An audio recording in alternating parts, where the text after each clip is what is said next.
This morning, I'm going to start our worship the way we begin it in such moments.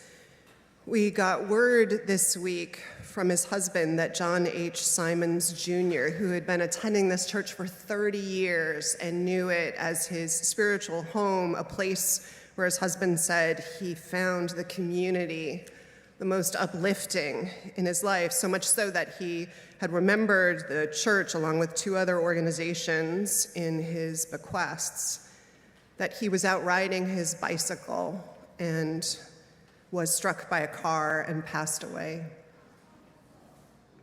So John, we extinguish a candle in our altar in honor of you, your graciousness, your love of this church, your loyalty, on this Sunday that you would have adored to have been present at.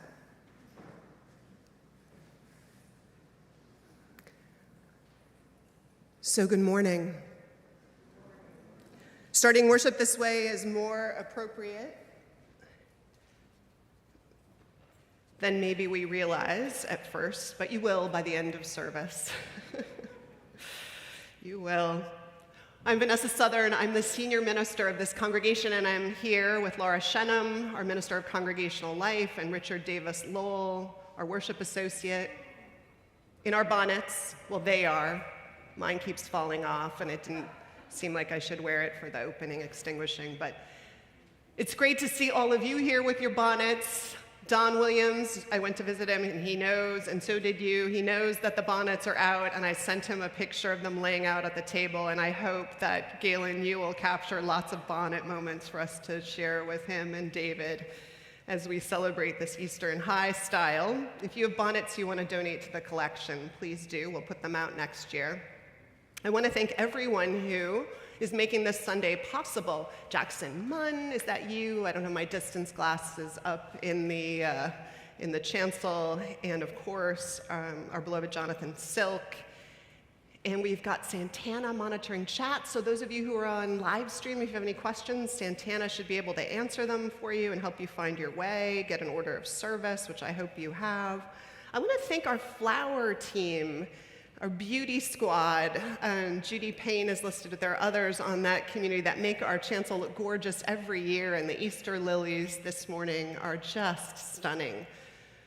Thank them for bringing beauty and spring into this space of all days, bringing spring into the space to Linda Messner, our head usher.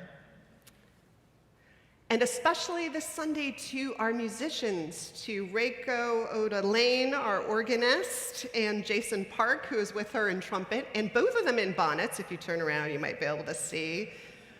To Mark Sumner, our music director, and Bill Ganz, who's accompanying, and to our choirs, both our singing choir and our bell choir. We will finish this service. We'll have the whole service will be beautiful, but we will finish it in high Easter style.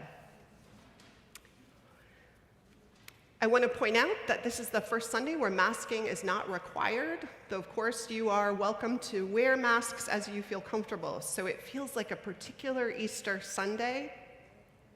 I also want to let you know that there are 3 books written by members of this, ministers of this congregation, past and present. The Religious Center with a Civic Circumference, the History of the Church that John just published, which is, sorry, I've got my basket of goodies right here. You're reading. We have my book that came out this fall, Little Did I Know, an anthology on loving and companioning young lives with Richard has a piece in it, too. So that is available. And we have copies of A Walk on the Beach, which is collected sermons by Harry Schofield, who shaped many people's lives. So I have sheets with details about the cost of those books, and if you let us know, we'll get them to you. And I did have chocolate kisses to give out, and then Laura and I remembered that a kiss on Easter is not a good thing. And if you don't know, we can have a little class in the other chapters of the story that won't be told today. So instead, if you today order books, I've got Easter bunnies for you. That's a little incentive. You can fill out a form, and I'll let you help yourself to an Easter bunny. And then we'll get the books to you. You can hand me the sheet. But I'm going to take my order of service back. So with that, I welcome everybody here for this glorious Easter morning. And I hand it over to you.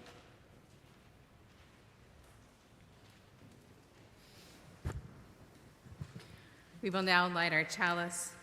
Those of you joining us via live stream, if you have a chalice or candle at home to light on your own, please do so. Let's say the words printed in your order of service. We light this chalice for the light of truth, the warmth of love, and the fire of commitment. We light this symbol of our faith as we gather together.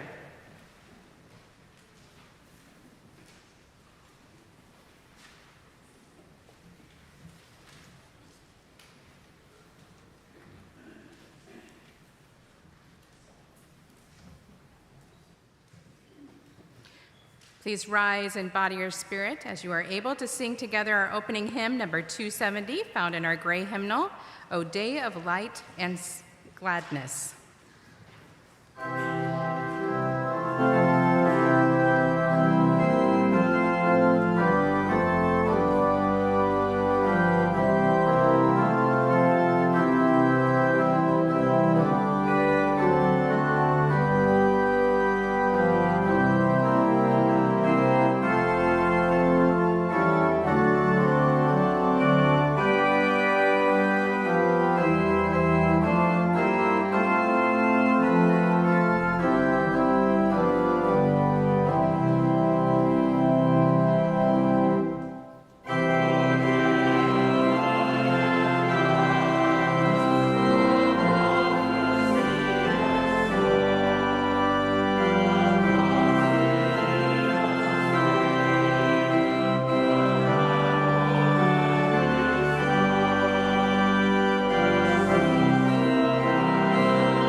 Good morning.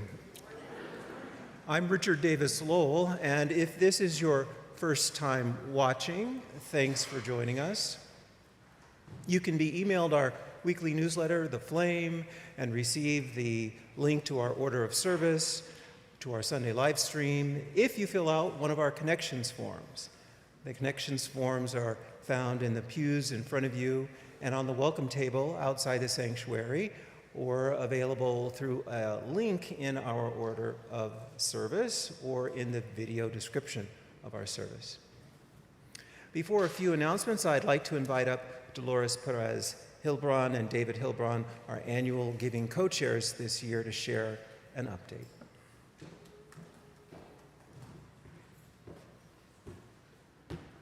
Wow, Good morning and happy Easter, everybody. What wonderful hats I see. Oh, they're so unique. Every one of them. Beautiful. Wow, there are such unusual Easter bonnets. How come you're wearing flowers in your hair and not a hat, Dolores? You know, I'm wearing flowers as a symbol of the renewal of nature at this time of year.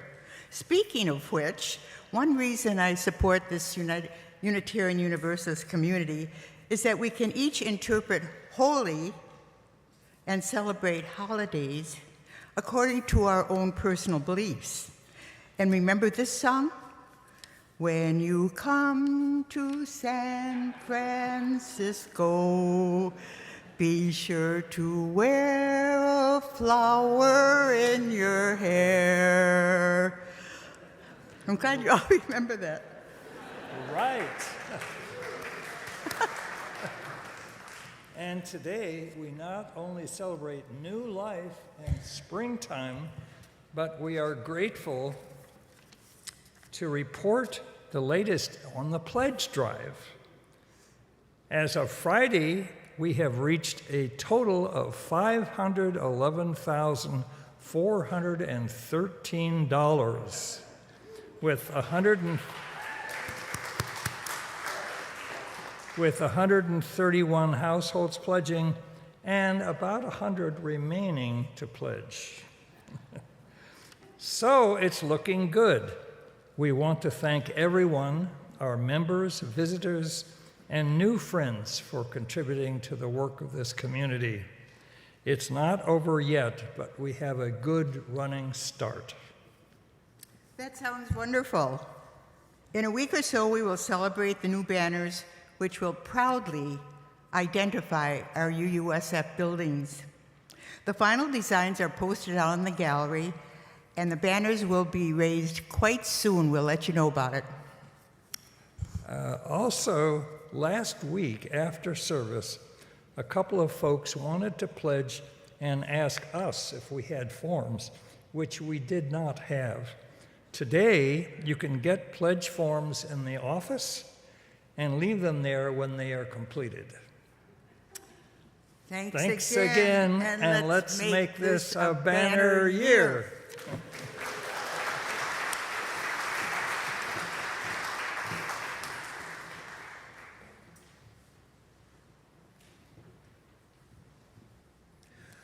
So I'd like to call your attention to a couple of announcements.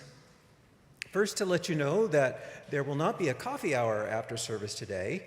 The reason for this is that on Thanksgiving, Christmas, and Easter, we open our building to the good folks of Tenderloin Tessies, mostly volunteers who cook and serve a free meal to anyone in our neighborhood or community who wishes to come and be welcomed and fed with food and love and joy. So we need to make room for them to set up and to feed our neighbors. Thank you for understanding. Next week, however, we are going to make up for it. On Sunday morning, April 16th, we have Marco Bellatini, who once served this congregation, back to preach. Then we will all rush out somewhere or bring a bagged lunch or take a walk and come back because at 2 p.m. is the ordination of our own Meg McGuire, who served as an intern here during the pandemic.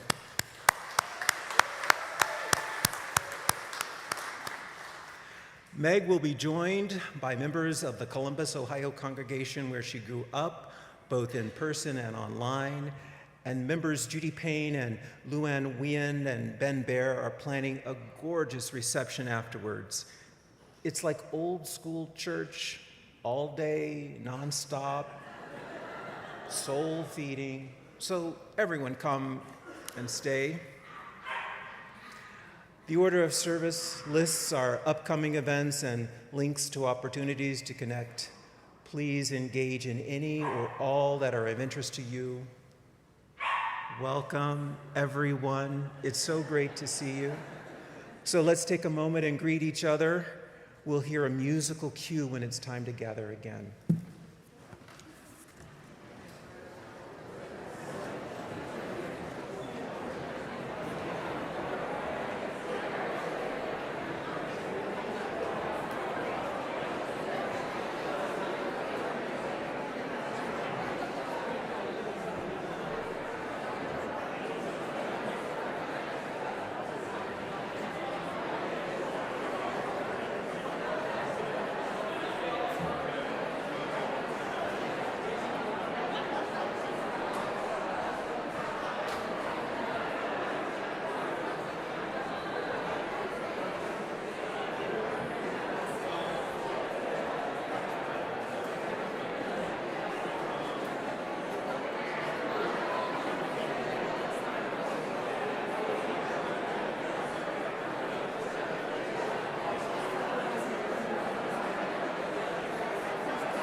so I can't have you guys talking too long. This is a story that my daughter and I wrote. I think I mostly wrote it, but I think she offered some dramatic embellishments years ago. It's a town called... Once there was a little town called Spurned. It was back behind the main highway that connected two big cities in one small state. Years before, the town had had coal mines, but those had shut down a long time ago. And the people left were fewer, and the jobs that remained were fewer and lower paying. There were big houses in this town that spoke of its former glory, but increasingly they were worn down, ramshackle testaments to a bygone era. For years, the town had had the biggest Easter egg hunt in the state. It was covered by national press, and the kids in town looked forward to it the entire year. With ever-shrinking resources over the years, the hunt got smaller and smaller until the press stopped coming. And then last year, Easter came and went without any Easter egg hunt at all. Mr. Sueño had grown up in Spurned. He had been the branch manager of the local bank for as long as anyone could remember. In that capacity, he watched the clientele shrink and the savings accounts grow smaller. But what bothered him the most was the sense of hopelessness among the young people. They'd begun to believe, because the world seemed to pay little attention to them, that they weren't worth paying much attention to. Mr. Sueño knew what it was like to feel special, and for him, so much of that was tied up in the childhood memories, like that of the annual Spurned Easter egg hunt. So, Mr. Sueño decided to do something about the despair that concerned him. He did the only thing he could think of. He planned an egg hunt. For most of the year, he filled plastic eggs with little toys and stickers. He drove 50 miles to the big city to pick up large boxes of chocolate eggs that arrived, fetching them there so no one at the post office in Spurned would guess what was up. He even stitched a big bunny costume that completely covered his face so no one would know it was him. And on the night of Easter Saturday, he went out into the field in front of Town Hall, where he'd always gone as a child for the big hunt, and he decorated from late at night until just before dawn. When the people of Spurned woke that Easter morning, they found on the front cover of their paper a picture of Mr. Sueño in his bunny costume. He'd sent it to the editor the day before, along with a note, and both appeared under the title, "Easter Bunny Returns to Spurned." The note was reprinted in full, along with the bunny paw that appeared at the end. It read, "Dear gorgeous children of Spurned, please forgive me my absence last year. You see, I've been busy in places where there was great need, and I knew that you could spare me for a while, but now I'm back. I'm coming to you again to show you my love for you and to remind you that you're all very special kids. Someday you will put Spurned back on the map as a place of hope and prosperity. So study hard and pay attention to what it is that you are meant to bring to my favorite town, how you're meant to bring it back to life. See you next year, the Easter Bunny."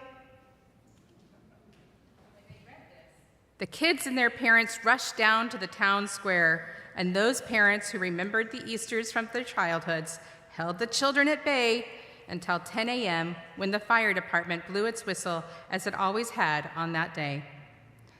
And the fun began. It was the best Easter the children of the town remembered ever having, and they remembered and marveled at the letter the bunny had sent. It had said they were special, they recalled. It had said they were the future of their town's prosperity, its hope. They mattered, it said. Each year thereafter, late Easter Saturday night, the bunny, with some of his newfound helpers, laid a store of eggs for the children to find, and each year the paper printed his picture and a letter telling the kids some other aspect of how it was that they were important and special. So the children of that town grew up looking for their way to make a difference, believing it was their destiny. In time, they went away to the big cities for college or trade school, and in time, they returned, starting businesses, bringing innovation, restoring those old homes, endowing art centers, making sure everyone had a living wage, and all the children of that town grew up feeling as special and as destined for greatness. And the town came to life each and every Easter. It was memorable, perhaps the most cherished memory every generation of children in Spurn had. So one year, the town decided to rename itself. It was not coincidentally the same year that Mr. Sueño retired from the bank. In fact, the town moved that it be renamed in his honor because he symbolized so much of what was good about the place, and its citizens agreed. Thereafter, they called themselves Sueño, which in Spanish means dream.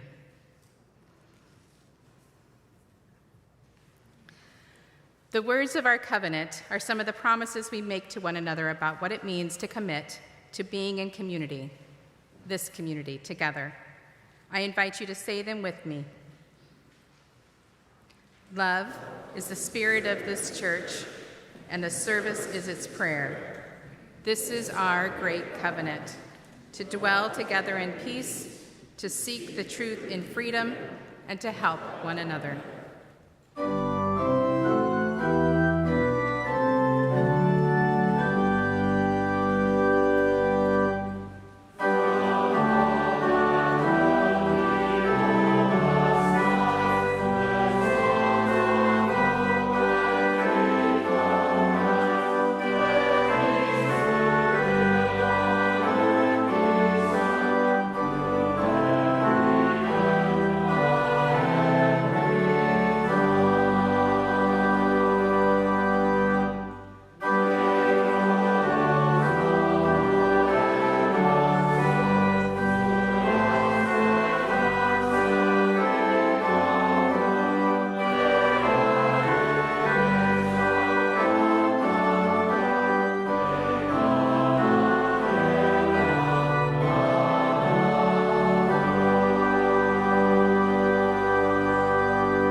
If you are children or youth and you would like to join in some Easter activities, please join me at the back of the sanctuary.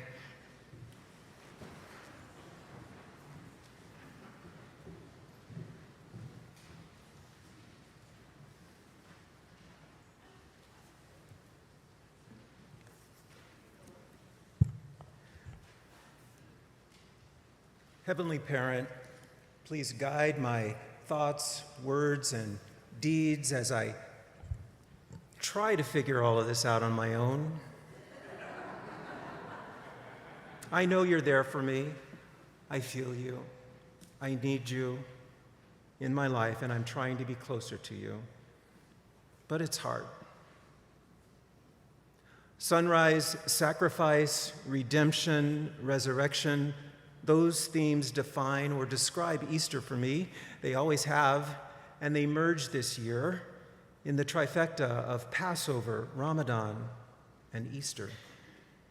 The sacrifices of Lent, well, as a child, my family never observed sacrifices during Lent. The idea of giving up something, depriving myself of something satisfying or an urge or a desire, that's not really in my tradition, but I appreciate the thought and the effort. Passover, with its avoidance of leavened bread, is paired this year with Ramadan, during which observers refrain from life-giving food and water during daylight hours. They're both attempts to remind us of the holy in our lives by suggesting sacrifice, recognizing hunger and thirst, then celebrating community by coming together again in joyous special meals after the day's rituals have concluded. In all three traditions, I see common things like reflection, fasting, avoiding certain foods, acts of charity, special prayers. They all resonate with me. These traditions remind me of just how human I am and how much I need connection. I need to breathe common air, feel another person's presence while relishing, remembering, and sometimes enduring common practice. It may not be pretty, neat, or easy, but my need for community is baked into me. It's why I'm here today. Common rituals, things we do together, they've always had meaning for me because they exist. They're revered, repeated, even without understanding, and sometimes only the remotest connection to what they meant to someone else. And I'm okay with that. I really am.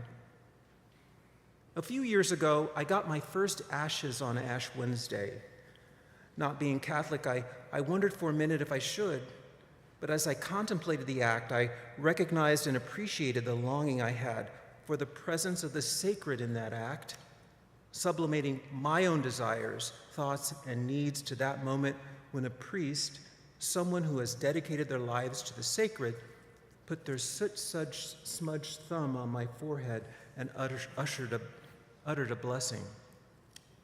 As I wondered if they could tell or even cared that I wasn't Catholic, I only wished it meant more to me or was somehow more transformational.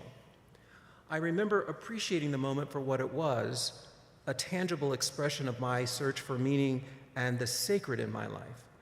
I also remember it for what it was not, a magical, transformational moment. So I experience resurrection's power today as a challenge to live my full life, to walk humbly with my fellow travelers, to remember that I'm a small cog in a very large and overreaching organism, and that small though I may be, I play a role no one else can. Sunrise, sacrifice, redemption, and resurrection, those are the Easter themes for me, but I've seen too much. I've walked too far and grown too wise to force myself, comfort myself, or limit myself to the visions that floated around me in my youth. This is to me the power of resurrection, and as I enter into it more deeply, I'm called to new visions and new ways of living and praying over and over again.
Oh my gosh, am I the only person who just had this silly goofball smile across my face during that entire piece? That was so delightful. Thank you. I'd invite us to settle in. Ooh, take a deep breath, in and out. Do what you need to bring yourself fully to this hour if you're not already fully here.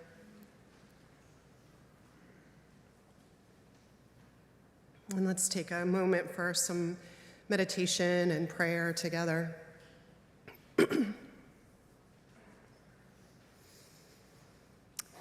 Spirit of life that moves through winter's hard ground to allow bright blossom and young green life to push through. God, we know by so many names in this world and force beyond all inadequate naming. We gather for so many reasons today, brought from so many places, literal and virtually, into this space together. We come out of nostalgia for Easters of our childhood and youth, remembering them vividly in this moment, the layers through time. All those sanctuaries whose walls and windows we memorized every inch of as we dozed and fidgeted our way through the services when they didn't let us leave to do Easter egg hunts.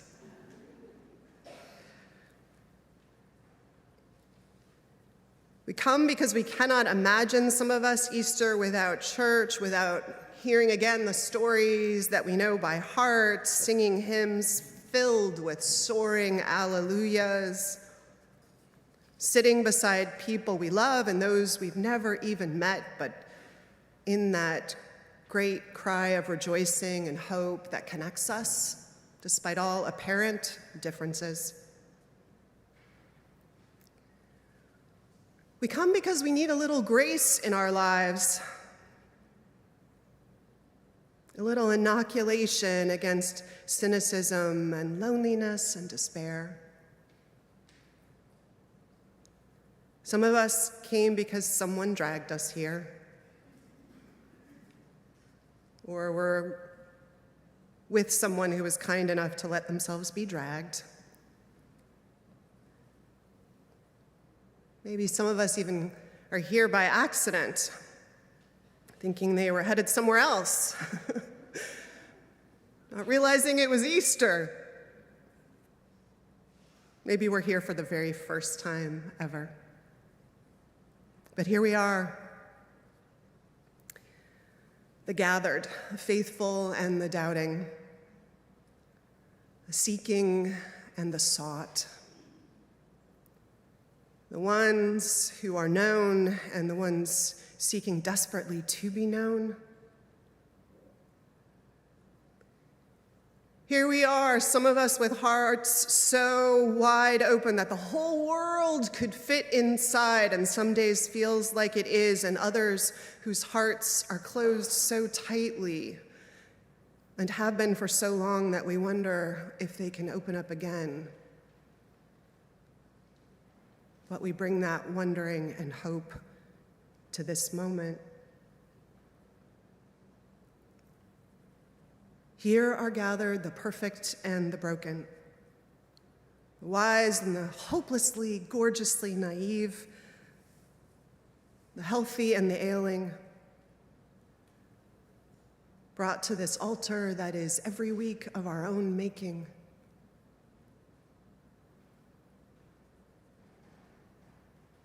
And offering ourselves up to the spirit of life that pushes through cold winter ground to budding green of new life, and to the God of many names and no name at all that moves through all that moves through this hour and this space and our bodies too.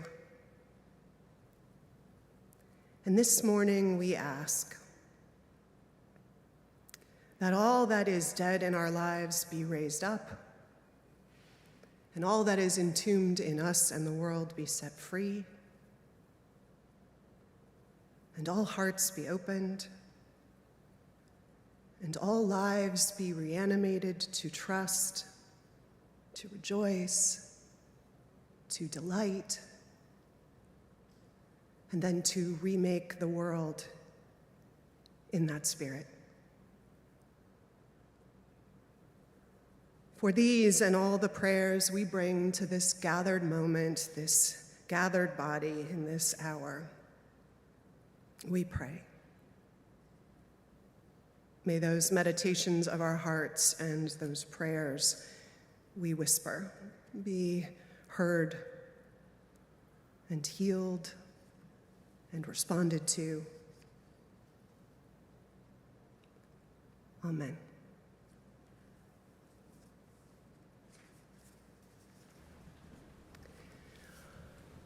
Our offering for this morning is being taken for the minister's discretionary fund, a fund that answers to all sorts of needs that come to us during the year. It helped make some of the self-publishing of our history possible, but this month also has paid for home health care for someone who came home from the hospital and needed support, and food and veterinary bills, and so many things during the year that we cannot predict, but we want to be able to respond to with love and generosity. Thank you for making all of that I just named possible in this year past.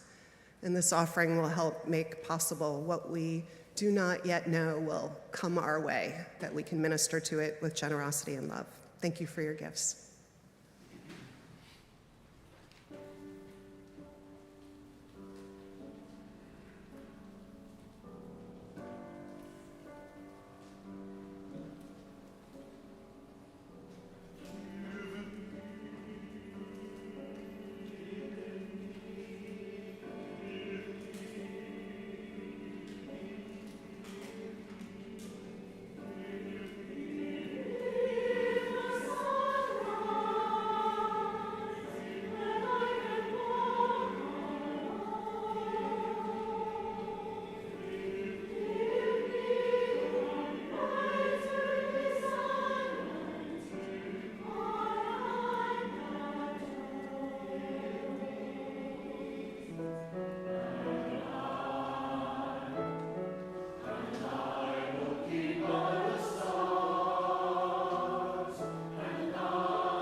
I'm most relieved when we excuse the kids before the sermon at Easter.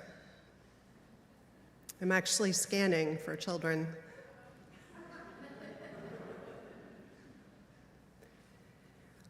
Holy Week is not for the faint of heart. And how do you talk about Easter without talking about Holy Week? How do you talk about and understand the power of this morning's sunrise without talking about the long, hard nights that preceded this morning in the story, in any story, similar story? And what comes before the empty tomb is pretty rough stuff. We didn't talk about it last week because it was also our Sunday to honor Passover, but in some ways the Easter story very much begins the week before on Palm Sunday. On that day, Jesus, this man who feels this calling to upend all kinds of false hierarchies and pushes the bounds of what it means to live centered in an ethic of love and mutual accountability, who lives with extraordinary compassion and courage, this man enters Jerusalem. And he enters to the ancient equivalent of a ticker tape parade, but he enters knowing what his well-wishers, most of them, do not know, which is what waits for him. He's had a vision of what's to come, and it's so harrowing that he retreats to a garden to pray and asks that the cup be taken from his lips. We all know that kind of a prayer. We've said our own version in moments of fear and overwhelm at what may face us or someone that we love. Please not cancer, please not Alzheimer's, please let the injuries be minor, please let me keep my job, especially now. 1,000 prayers for intercession. And sometimes we do get a reprieve, right? But Jesus doesn't, not in this story. And to his credit, he doesn't turn around and run from his fate. He steps into it. Palm Sunday is his stepping forward into it with all those well-wishers welcoming him to a living nightmare. I always felt for him, especially in that moment, the dread, the deep breaths. And the rest of the week includes a Passover Seder with disciples that ends in his betrayal, and the farce of a public trial, and a crowd bloodthirsty and ignorant, and an execution carried out without sparing much emotional or physical cruelty. I never saw Mel Gibson's movie, The Passion, because I don't go to movies where there's torture. I know intimate evil exists, but I cannot bear to watch it. For Gibson and a lot of mainstream Christians like him, Jesus' death was a cosmic ransom paid for our souls. For them, the desire is for all Christians to take that price seriously as it deserves to be immersed in that call to accountability, to be devoted to this person, this God who paid the price for them. For some UUs, that's true too. For most, the story plays out a little differently through time. We Unitarian Universalists, especially in more recent decades, have not trucked well with the idea of a God who would send any of God's children to a torturous death or require such a sacrifice in order to forgive the rest of God's children. Our God was a fundamentally loving and compassionate force in the universe and in our own hearts, so none of that fit into this equation, which means that instead the Easter story becomes more of a human story. And the cruelty and the suffering has to have another purpose for us to dignify it with a retelling. I had a professor at Stanford in a class called The Morality of Peace and War, who talked about various kinds of moral reasoning. about the various ways you could engage in making moral decisions. There was utilitarian reasoning, where you asked, what's the greatest good for the greatest number of people? And deontological reasoning, which, as I recall, basically asks you to follow the moral rules or laws, and sometimes to reason between laws and weigh them if both are appropriate to a given decision. But there was this other form of moral reasoning that I found compelling and the hardest in some ways. He called it eritological, a form of reasoning that had its roots in the Greek word arete, for excellence, but excellence in the sense of personal, intimate excellence, like virtue. That's about living a deeper purpose well. And eritological reasoning, as he understood and described it, was this idea that we all have this tender and strong place inside, what I would call soul force, as Gandhi did. And if I were to describe it, it would be the place that draws us to the good and the beautiful and the true, like metal shavings to a magnet or plants pivoting toward the sun. And our job is to grow our relationship to that mystery and that knowing inside of us, and also to avoid wounding that relationship with thoughtless, cruel, degrading actions and choices, to tend to it. And in that framework, Easter becomes a story first of just how evil can show up in the world and how we will have to live and make choices in the face of that reality. Because you can't know the significance of Easter's revelation without looking squarely at the evil that precedes it. How all the forms of human evil are present in this story. There are the people who get caught up in the crowd and are gravely misled in their actions, the soldiers who are just doing their jobs, the king who forgets his humanity in his quest for power and the desire to keep it, even the folks who have stayed away from the events in the square so they won't have to witness what's going on or actively choose whether to risk their lives to protest or prevent it. They're implicated too. And so too is the intimate betrayal by Jesus' disciple, because if someone's going to benefit from the wrongdoing, the betrayal, it might as well be him. There's every kind of soul wounding in the story, every kind of bad eritological reasoning. Just as this week in Palestine and Israel and so many other places, there was also every kind of soul-wounding choice being made. And Friday, that day in Holy Week, so confusingly called Good Friday, is when we see what it means to make those choices. Jesus dies on the cross. The sky, the story tells us, is rent, leaving one of the bleakest landscapes in human history, literally or figuratively without light. A person who embodied goodness, who was, by all accounts, wise and kind and visionary and courageous, who taught people not to throw the first stone without looking first at their own hearts and brokenness and errors, who taught that if someone needed something from you, you should give them all that you could, who said there was room for everyone at the welcome table, to love your neighbor as yourself, but also don't defile the temples of the world with commerce. Know that some things are sacred beyond measure, or you will lose your soul. So much he said and did that was gorgeous and precious, and the world had and still has too little of it.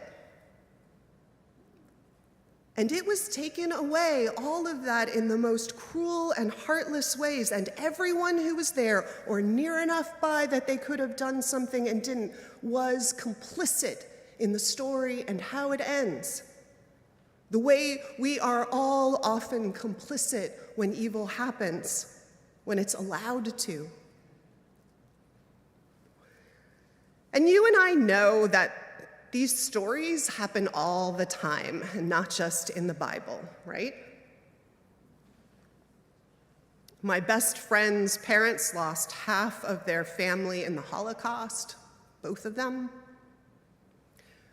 Rohit and I, when we traveled to Cambodia years ago, had a guide whose parents, a doctor and a nurse taking care of the world, were killed by Pol Pot, and his siblings, each of them sent to a separate work farm. And they managed to find each other eventually, the oldest restarting as head of the house with traumatized siblings at 17 years old, the head of the house. And so many other stories. These are the moments we see what form evil can take. These are the moments that raise the question, the Good Friday question. Why go on?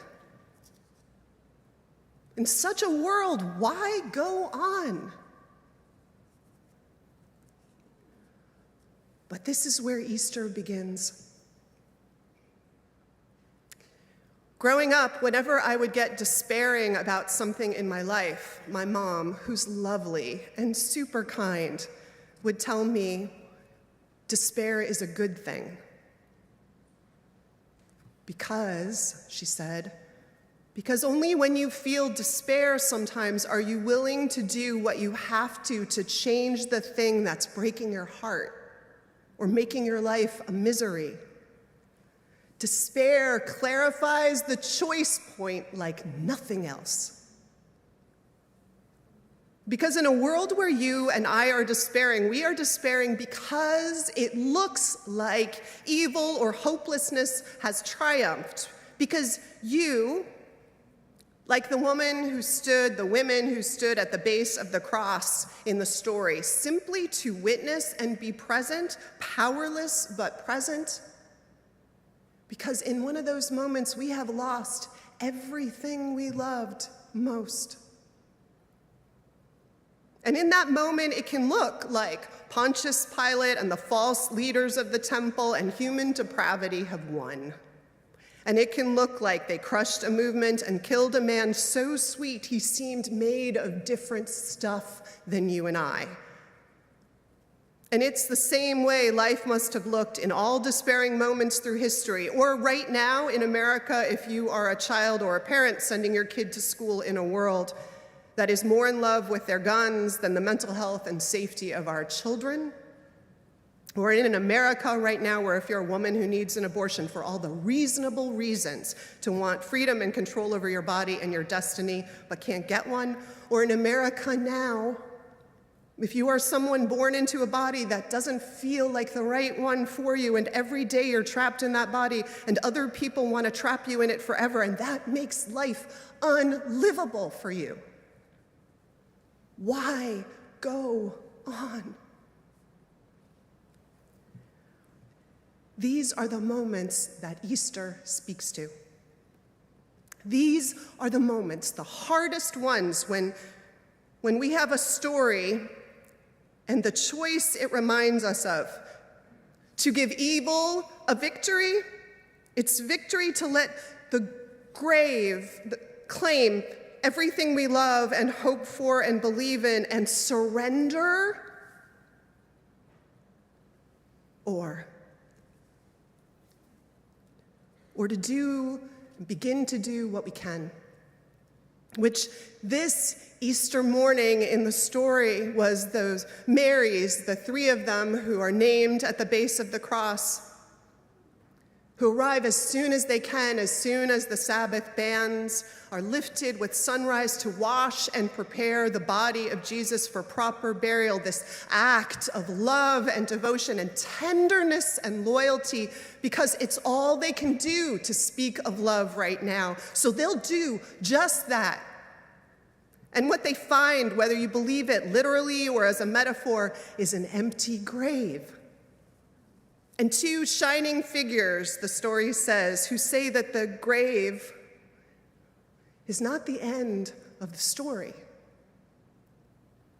And then what they, And later others find who hit the roads to make sense of life after Jesus is Jesus himself, we're told, on the road with them, body, spirit, whatever interpretation feels true and real and beautiful to you, it was enough for them. And 2,000 years later, we tell this Easter story because these people, or those they inspired, wrote this story, first with their lives and their ministries to the world, and later they wrote it on scrolls and in the hearts of people they shared it with. And sure, Christianity gets led astray in history many times, and it also gives people hope and a moral compass, and has for millennia. There's a town in Europe that hid and saved hundreds of Jews in the Holocaust, and when asked why they did it, a small town, why did they do it? They said it's because Jesus said to love your neighbor, and that was enough. The story didn't end at the cross or the tomb. A version of the story began there. So Easter is about evil in part. And I don't ever want to forget that. I hope we don't forget that. And Easter is even more about what living in the face of evil and despair will require of us, and how we face it down and lead our own hearts and others into a world that bets on love instead, that reaches for connection and justice and toward compassion and mutuality and courage, that serves the love, the good that we love with our lives against all odds, some days against all evidence. And we, the Easter people, we choose hope and a new story, and sometimes we do whatever we can. One town that needs its children to know they're precious. One place to resurrect a dream, one lost cause we will not surrender at a time. One sunrise, one empty tomb at a time. Because despair is not an option. None of the great stories or great faith traditions or great lives we knew intimately or through history ever chose despair. Easter people, in whatever faith tradition we find them, wherever we find them, Easter people are those who live resurrection. Hope, Emily Dickinson wrote, is the thing with feathers that perches in the soul and sings the tune without words and never stops at all. And the Reverend Molly Hausch Gordon said, the lesson for the women, for the forces of empire, for us in this is you can crush love down, you can bury it, you can cover it over, but it will rise. It will reach for the sun, and we will reach for each other, even when everything is uncertain, even when we are grieving, even when the loss keeps coming, even when we are forced apart, even when we are bone weary. We keep reaching for each other. We keep rising in love. We know something of that on this maskless Sunday. We know something of this, people of the eighth principle, figuring out how to undo the evil of white supremacy in the wake of so much senseless human violence against black and brown lives. We know something of this, people who will leave today without their coffee so that we can make room for others to be fed and loved in our space. Because as Amanda Gorman, the young, gorgeous poet we all now know, once wrote, there is always light if only we're brave enough to see it, if only we're brave enough to be it. So may we each be the dawn of Easter's eternal sunrise. in this gorgeous, aching world. That is the reason for bonnets and pastel ties and alleluias, if ever there were one. So happy Easter, everyone. Blessings.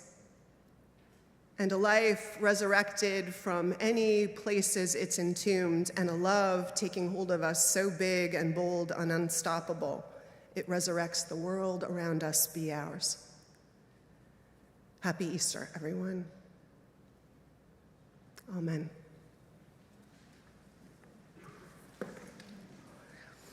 Let's sing together our hymn. The words are printed in your order of service because we've changed them in good Unitarian Universalist style. And the choir is going to sing verse 3, so we'll just, for those of us who rise as you're able in body and spirit to sing, and those will remain standing even as the choir sings verse 3, and then we'll join them again for verse 4.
please remain standing. Put down your hymnals or papers. Richard, why don't you come and we'll join hands in that reaching out to one another, that connection.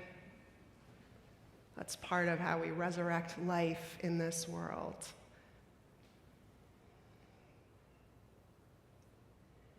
And now in our comings and our goings, may the light of love shine upon us. Out from within us, be gracious unto us and grant us peace. For this is the Easter day we are given. Let us rejoice and be glad in it. Amen.